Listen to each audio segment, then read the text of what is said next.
اليوم مولعينا. طبعا الان رايحين بنحلق شعرنا اللي لاسباب، بس ما بقول لكم ليش الا لما نخلص ان شاء الله واطمن. والله يا ناس شوفوا انا مطمن، بس يعني اول مره اجرب هذا الشيء. يمكن ان شاء الله حالة النورة. والله ما ادري انا.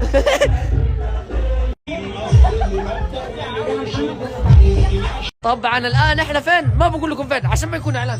اذا مجانا اكلوني بقول لكم فين. طبعا او ماي جاش دي بنات وين او ماي جاش.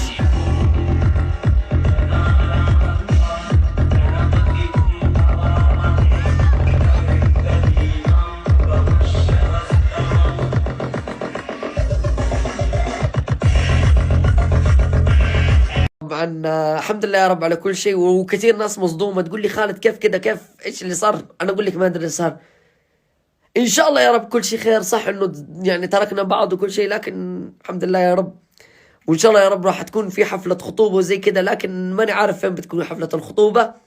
فان شاء الله انتم راح تساعدوني لاني انا ما اعرف اي شيء، وان اول مره يعني كذا. اوه ماي جاش يا خالد. وانه يا رب يحفظ لي اياه ويخلي لي اياها طول العمر يا رب.